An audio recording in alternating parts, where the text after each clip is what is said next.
Good morning, brothers and sisters. Welcome to the 76th International Convention of the Communication Workers of America. It's great to be with all of you here in Pittsburgh. I want to start by thanking Sarah Steffens, our Secretary-Treasurer, who is doing an amazing job making sure that our accounting and membership systems are state-of-the-art, and that the Secretary-Treasurer's office is meeting the needs of all our members and all our locals. Sarah, thank you. I also want to thank all of my colleagues on the executive board. Please stand up, stand up. Each and every one of these brothers and sisters is out there fighting for you every single day. I am lucky to have such a great team working alongside me, and I want to thank each and every one of you. Give them a round of applause.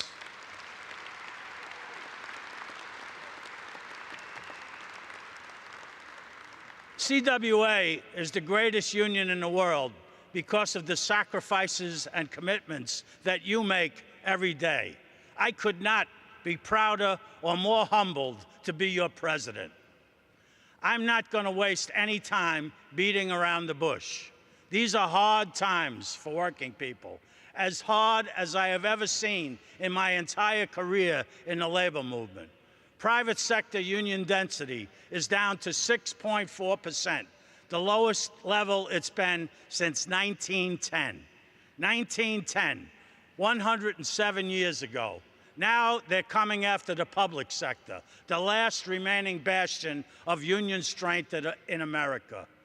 Corporate America smells blood. The Koch brothers smell blood. And with the Republicans in control of both houses of Congress, with Neil Gorsuch on the Supreme Court, and with that nitwit Donald Trump tweeting in the White House, well, I can see why corporate America thinks it's time to go in for the kill. This attack is not just on unions or working people. It is an attack on democracy itself at every level, because the union movement is not just about wages and benefits, though it is about that. The union movement is not just about decent working conditions, though it absolutely is about that too. More than anything else, the union movement is about democracy, the rights of regular people to have a say in their daily lives.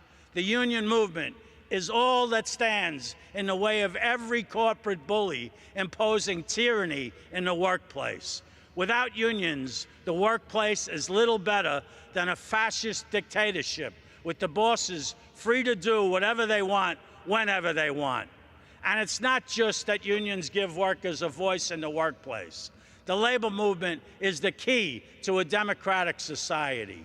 Unions give regular people a collective voice in the political decision-making process, which determines the quality of all of our lives.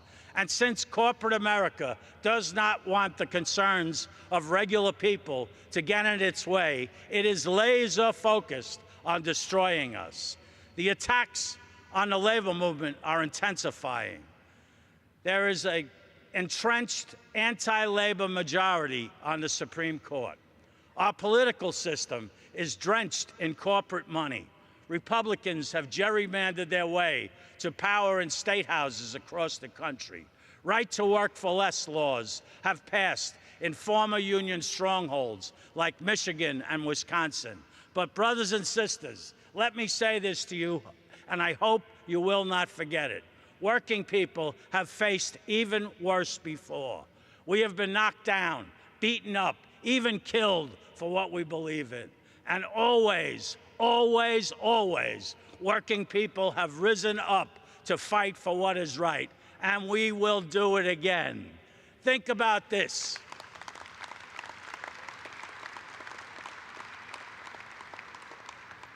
Think about this. 125 years ago in 1892, just about 6 miles from where we are meeting right now, a literal war took place during the strike at Andrew Carnegie's Homestead Steelworks. The workers had gone on strike against a 20% pay cut. Henry Frick Carnegie's right-hand man brought in river barges filled with 300 armed picketing guards. But the strikers had guns too. They even had a cannon. Maybe we should think about that for our next strike. In the early morning of July 6th, when Frick's barges landed on the banks of the Monongahela River in an attempt to break the strike lines, gunfire erupted. 9 strikers and 7 Pinkertons were killed. Within a week, the governor of Pennsylvania had called in thousands of state militia, and the strike was broken, destroying unionism in the steel industry for another 40 years. Yes, times today are tough, but our grandparents and our great-grandparents suffered through much worse in order to build this movement. We stand on the shoulders of those who came before us. And the question for us is, are we up to meeting the challenge of preserving the workers' movement in this time of great attack? I ask you, brothers and sisters, are we up to that challenge? I can't hear you. Are we up to that challenge? Are you ready to do what has to be done? Donald Trump got elected president for a lot of different reasons. We need to be brutally honest with ourselves about those reasons. For starters, Trump tapped into a vein of racism and sexism and xenophobia that has no place in our society.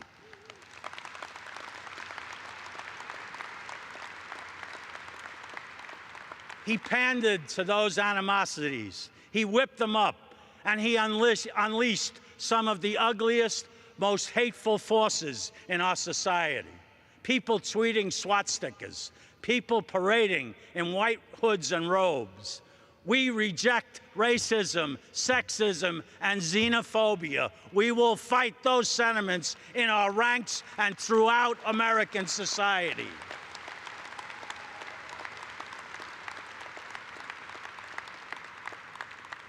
Donald Trump also won because there are whole sections of this country that have been economically hollowed out, where all the good jobs are long gone, where NAFTA is a 4-letter word, where young people are overdosing on opioids every day, where life expectancy is actually falling in the richest country on earth.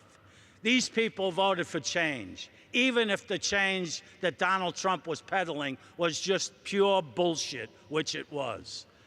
And Donald Trump won because too many Americans, even, I suspect, a lot of our members, see the big divide in this country as not between working people and the 1%, not between working people and corporate CEOs, but between themselves and politicians. They see politicians as self-interested, self-dealing elitists who don't care about people like them. And to these misguided voters, Donald Trump was the anti-politician, the person who could shake things up, the person who would drain the swamp. Well, now we are all in the swamp, and it's starting to feel more like quicksand than a swamp. Trump didn't eliminate crony capitalism. He raised it to a fine art. He's personally profiting from the foreign delegations booking rooms at his hotels. His cabinet is filled with Goldman Sachs executives. Scores of industry lobbyists from chemical companies and big banks, oil companies, coal companies, and telecom companies are now rewriting regulations to put smiles on the faces of their old boss. A Verizon lawyer is running the FCC. OSHA regulations, 2 decades in the makings, are being rolled back. The NLRB is being gutted. The Department of Labor should be renamed the Department of Union Busting. And with Gorsuch on the Supreme Court, we can expect public sector agency fees to be outlawed within the next year. Our work, brothers and sisters, is cut out for us. But let me tell you this, I am 100% confident that we are up to the task.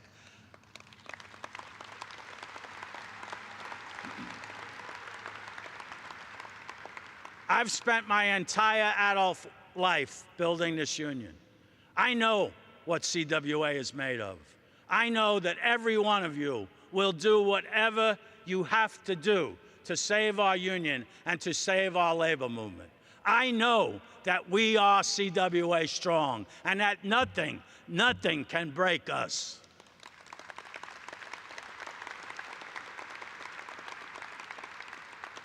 My confidence comes from what I see already happening in our CWA Strong program.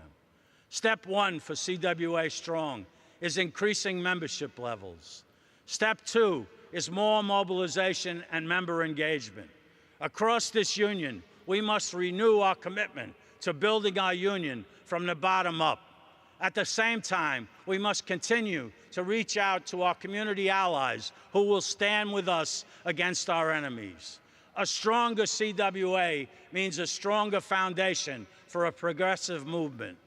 Locals, large and small, are working hard to sign up agency fee payers and non-members in both the public and private sectors. Take Local 6137 in Corpus Christi, Texas, on the shores of the Gulf of Mexico, almost as far south as you can go in the continental United States.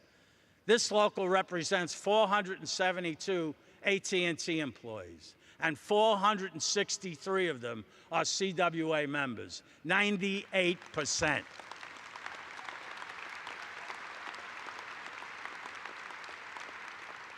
"98% in a right-to-work state." Local President Christy Mola-Vite says the key to keeping the union strong is simple. You actually have to talk to workers. In this social media-driven world, she said, it's more important than ever to develop real and personal relationships. It's the best way to get people involved. In our biggest public sector unit in the state of New Jersey, every one of the 8 locals has an organizing plan with specific goals. There have been staff trainings and steward trainings, and despite political warfare with outgoing Governor Christie, man, I love the sound of those words, outgoing Governor Christie,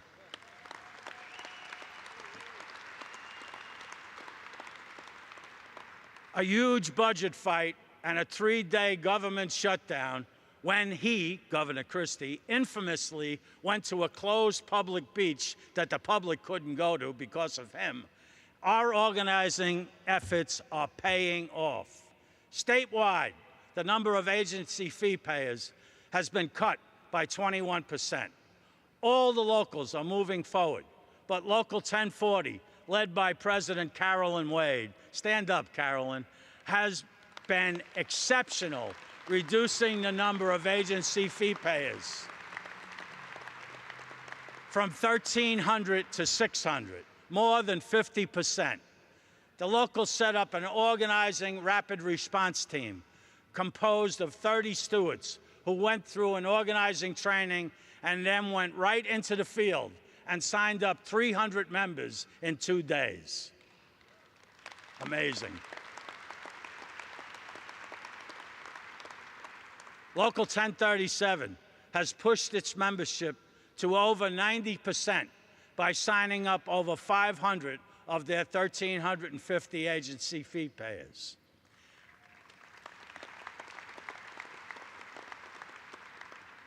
And Local 1036 pushed its membership up by 7% to 74%.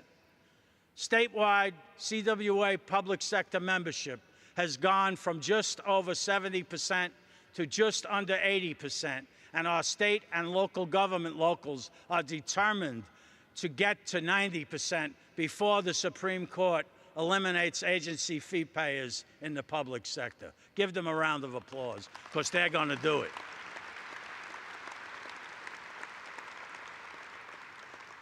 Building membership levels is the foundation of CWA Strong.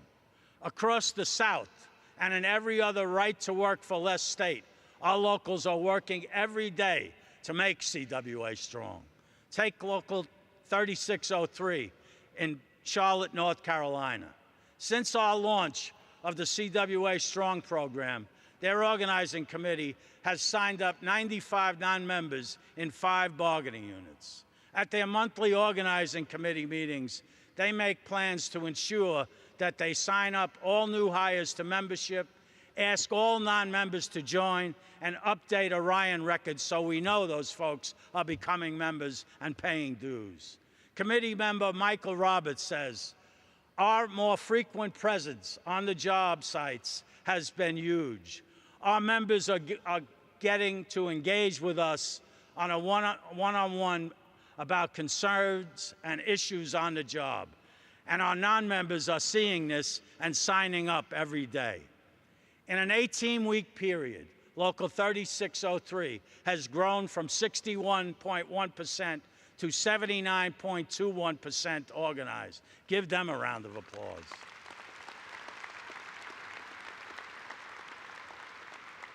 Local President Bonnie Overman, thank you for your leadership and making CWA strong in North Carolina.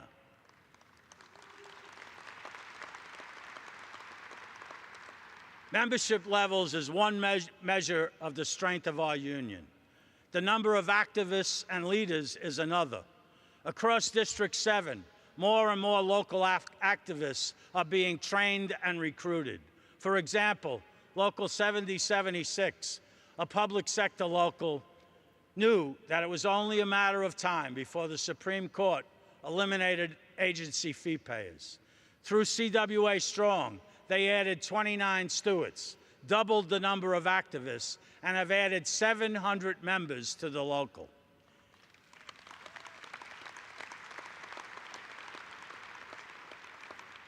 We are CWA strong when it comes to legislation and politics, too. Take, for example, what happened last year in Arizona. As we did everywhere across the country, our activists there worked their butts off for Bernie Sanders for president.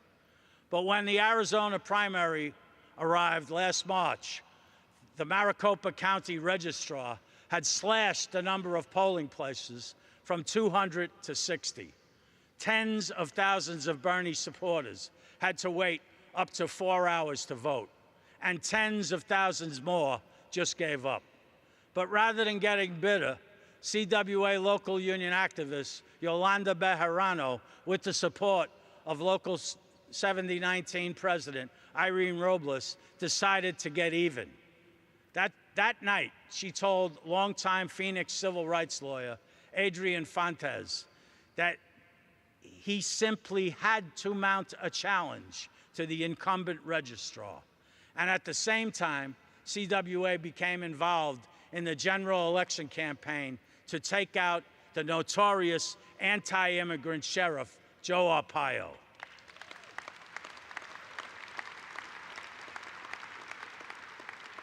It gets better.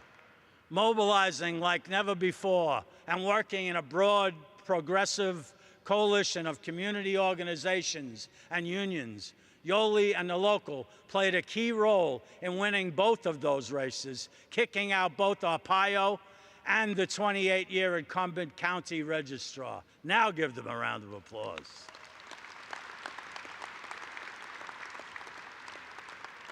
That is political movement building at its best. That's just one story of dozens. All across the country, we are training more activists at boot camps, recruiting more volunteers, and signing up more members to PAF, our Political Action Fund program. In some places, like in Texas, we are combining PAF drives with our campaigns to sign up public sector agency fee payers and doing a fantastic job in the state of Texas. Give them a round of applause.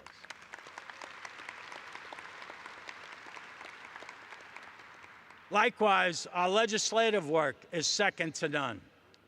After the shock of Trump's victory sank in, we decided that we shouldn't attack him personally, but we should focus on opposing his policies and nominations that were bad for working people. Now, that's a target-rich environment. Thanks to the respect CWA has earned from the progressive community because of our past leadership on fights to reform the Senate rules and stopping TPP, we were able to galvanize a coalition of progressive opposition to Trump's nominees. We didn't stop all of them by any stretch of the imagination, but we did defeat the nominee for Secretary of Labor, Andrew Puzder, who didn't believe in the NLRB, overtime pay, or the minimum wage.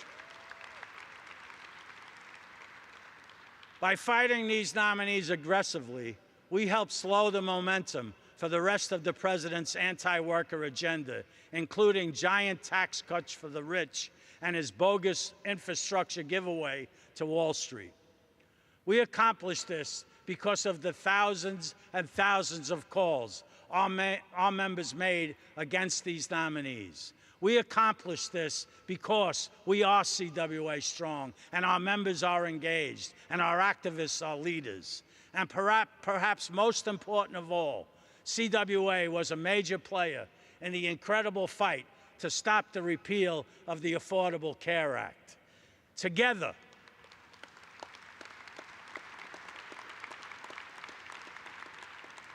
we protected health insurance for tens of millions of people and stopped them from shifting the costs of the uninsured onto our union plans. Together, we literally prevented the deaths of tens of thousands of Americans who would have died without their health coverage.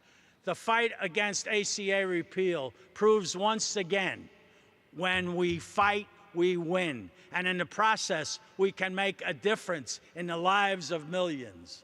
Now, CWA is taking the lead on the fight to rein in Wall Street. Wall Street plays the tune that every CEO must dance to. The 1% and Wall Street are the reasons our bargaining grows harder with each round. And we have launched a multi-year fight to rebuild our main streets and stop Wall Street from wrecking our communities.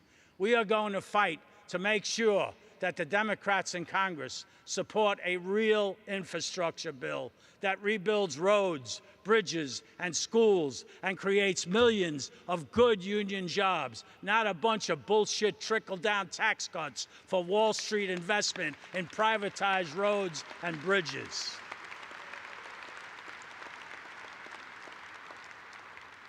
We're going to mobilize like hell to maintain Wall Street regulations and stop mega tax giveaways to the 1%. We are going to mobilize to insist that Wall Street pay its fair share of taxes. And we are going to continue spreading our runaway inequality training program, through which we've trained 50 CWA local activists to lead trainings, conducted 66 workshops in 10 states, and trained nearly 1,000 people. Now, runaway inequality is spreading to our allies like the Congressional Progressive Caucus, Citizens Action, the UAW, Jobs with Justice, and local allies like the NAACP and the Sierra Club in Michigan. We have a lot, brothers and sisters, to be proud of. We are CWA strong in all of these critically important areas: organizing, political, legislation, and educational. But the bedrock of our work remains the day-to-day fight to improve the wages, benefits, and working conditions of our members, at the bargaining table or in the streets if necessary. That's why day-to-day representation and collective bargaining has always been the base of the CWA triangle. And when it comes to fighting for members and winning good contracts, the record of CWA is second to none. Over the last 16 months, nearly 70,000 CWA members in the telecommunications industry, well over 15% of our local membership, have walked picket lines anywhere from 3 days to 7 weeks. We have taken on 2 of the 15 largest corporations in America. If you walked on the AT&T picket line, stand up. Stand up if you walked on the AT&T picket line. If you walked on a Verizon picket line, stand up. If you are the leader of a local where Verizon or AT&T or AT&T Mobilities went on strike, stand up. If you picketed in support of these striking workers, stand up, stand up, stand up, and give yourselves a round of applause.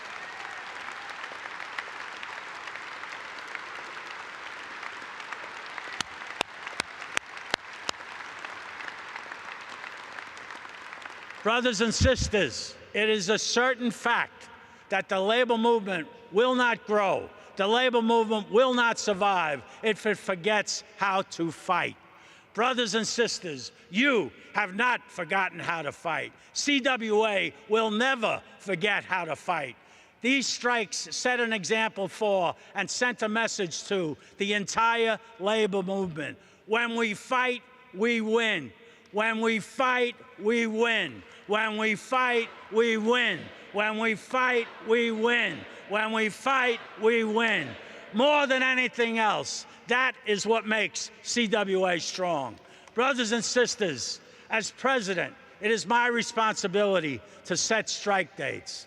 This is a heavy decision, one which requires me to measure our will, the strength of our potential strike issues, and the level of our membership's readiness and mobilization. I want to be clear with you. I will never, ever call a strike where we are not prepared or where we do not have a strategy to win. We won a magnificent victory last year at Verizon, and I want to congratulate everyone who made that victory possible.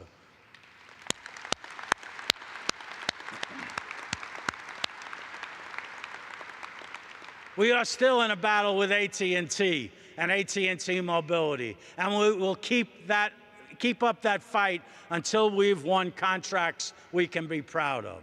Of course, these are not the only collective bargaining fights in our union, and not every round of bargaining ends in a strike.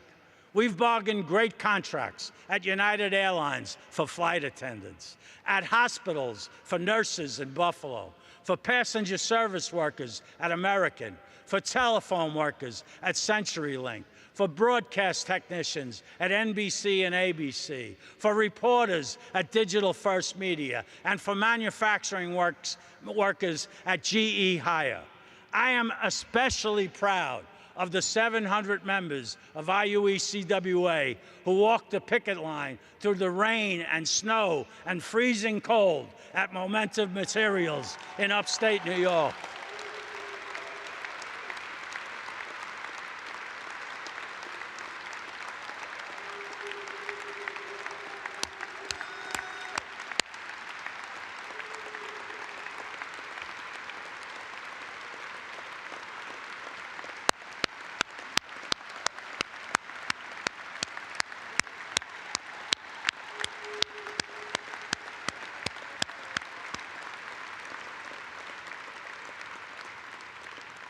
They walked those picket lines in the rain and snow and freezing cold for 105 days, brothers and sisters, until we were able to get Governor Cuomo involved and helped us win that strike. I am proud of our union.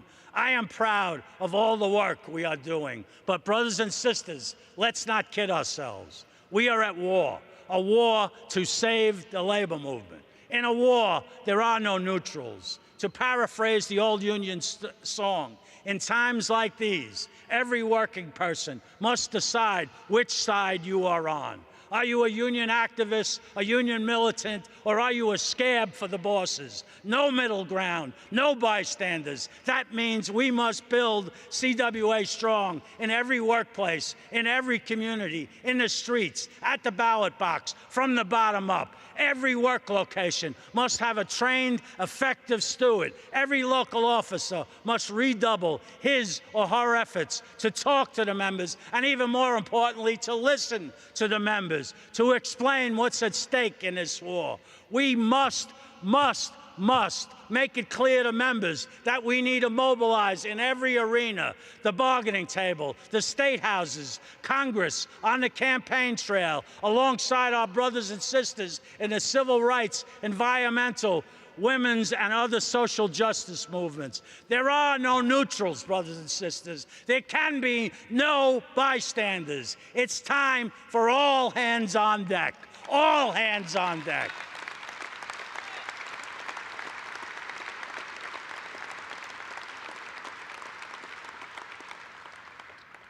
15 months from now, the midterm elections will take place. State houses now dominated by union-busting Republicans will be up for grabs. Control of both houses of Congress will be at stake. This will be our most important opportunity to stop the national union-busting movement in its tracks. This will be our best chance to stop the anti-worker Trump agenda. We have to win back at least one House of Congress. It is the key to surviving 39 more months of the Donald Trump attack on working families. It could be the key to the survival of the labor movement. Yes, the survival of the labor movement. I want everybody in this room to take a minute to think about what that really means. I mean, really think about it. Think about what it would mean to live in the union-free society that corporate America has been dreaming of for the last 40 years. Imagine in your mind's eye what it would mean to go to work every day without a union, without a contract, without a grievance procedure, without a shop steward, with no rights whatsoever. Every employee an at-will employee, working whatever shift the boss tells you, transferred wherever he wants at the drop of a hat. Your pay and benefits slashed without recourse, without any say from you or your fellow workers. This is the non-union nirvana that the Koch brothers and Trump and Ryan and McConnell are all dreaming of. We in this room did not ask for this fight. We did not ask for the responsibility of saving the American labor movement. But now we have that responsibility, and we better not screw it up for the sake of ourselves, for the sake of our children, for the sake of generations of working people in the decades to come. I am asking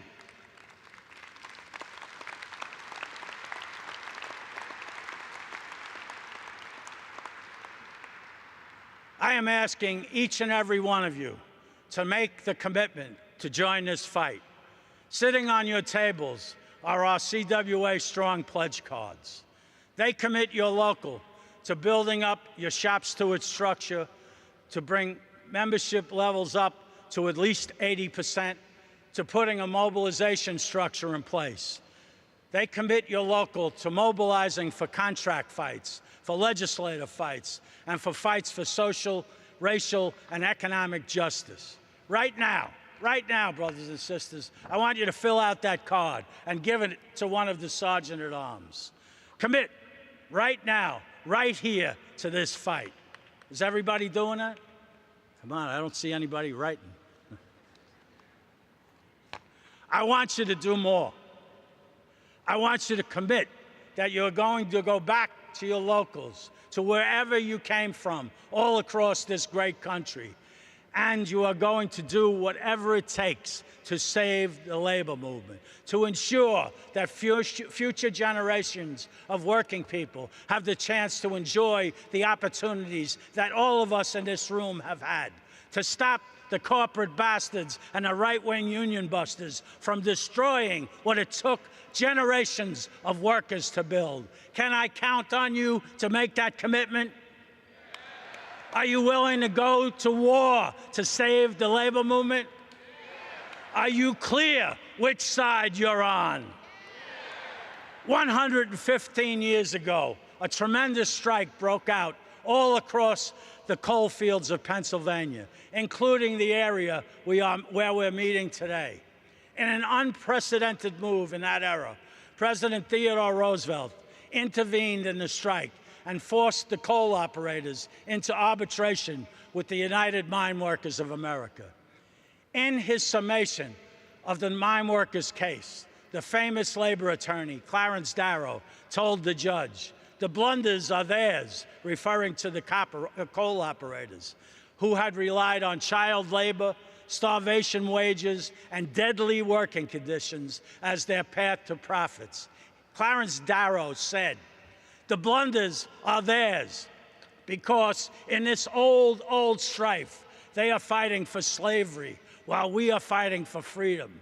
They are fighting for rule of man over man, for despotism, for darkness, for the past. We are striving to build man. We are working for democracy, for humanity, for the future. Brothers and sisters, we are still, to this day, working for democracy, for humanity, for the future. We are still fighting for democracy in the workplace and in the society. We are still fighting for a more humane life for every working person. We are still fighting for a better future for all working men and women. This is what's at stake at this moment.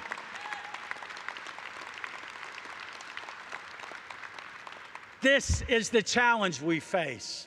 This is the task that lies ahead. And I know this. When we are united, when we are committed, when we have a vision, there is no power greater anywhere beneath the sun. I know that the union makes us strong, CWA strong, and that together we will prevail. We will win. Brothers and sisters, join me in this struggle. Take the pledge. Stand at my side, and together we shall overcome all our obstacles. Thank you, thank you, thank you, and solidarity forever.